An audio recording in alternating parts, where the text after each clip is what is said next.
The top 5 stories of 2011. Number 5, the arrest of Senator John McGee. I have made a mistake, and it was a stupid mistake.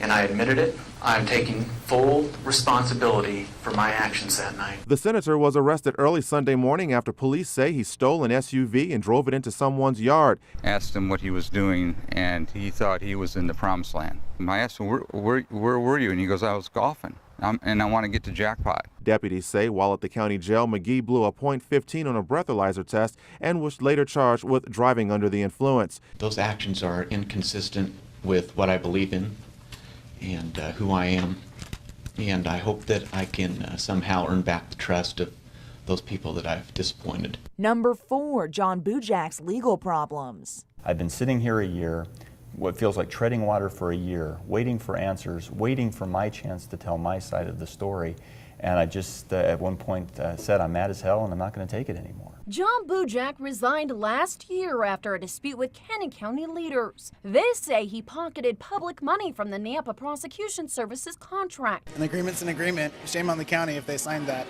All about contracts, really, is what it's kind of boiling down to, whether he's entitled to it or not. Since Bojack quit, the money from Nampa misdemeanor cases has been going straight into the county coffers. The trustee overseeing Bojack's bankruptcy says that money should be paid back. Investigators say evidence discovered by scouring 12 gigs of data, including 35,000 emails, gives them reason enough to charge former Canyon County prosecutor John Bojack with grand theft by embezzlement and deception. It's quite shocking. You wouldn't think that something like that would happen in this kind of town, but like I said, makes you question a lot of things. If he gets convicted, he gets convicted, but I mean, at least he's not the one running the prosecutions now, and maybe somebody else will be more legitimate about it.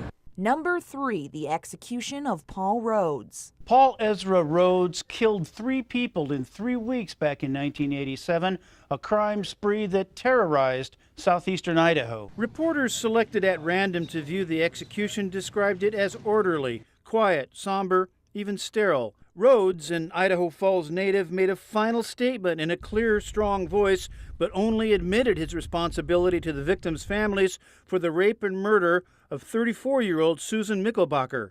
Prosecutors say the evidence proved Rhodes also killed 21-year-old Stacy Dawn Baldwin, as well as 20-year-old Nolan Haddon in eastern Idaho in 1987. Number 2, Tom Luna's plan for education reform. There's been an organized attempt Save our school to get people riled up.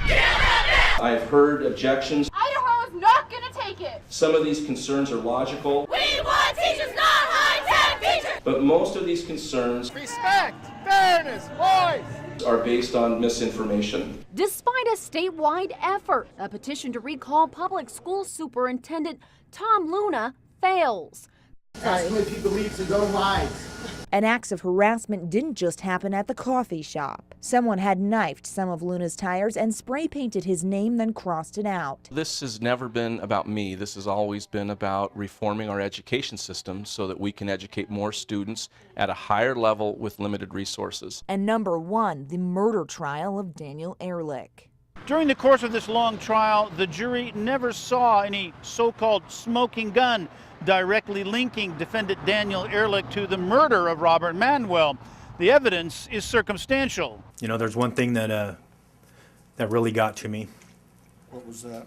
And when Mr. I right there told me that he's going to prove by DNA, forensics, precise measurements, that I put Robert's head into that wall.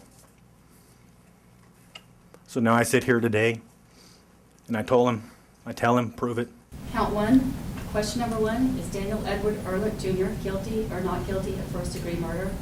Answer is guilty. The system worked, and we got some justice for my son. Once they heard the news, several community members gathered outside the courthouse to show love and support for Robert and his family. Daniel Ehrlich got what he deserved. Ehrlich has a first-degree murder conviction and faces up to life in prison. I can't impose the chair, I can't impose the wall, I can't impose the occasional aggravated battery on Mr. Ehrlich. Those things would be considered cruel punishment. The Constitution prohibits me from imposing cruel and unusual punishment. Instead, She held back her own tears and sentenced Ehrlich to 2 consecutive life sentences with no chance for parole. And those are the top 5 local stories of 2011.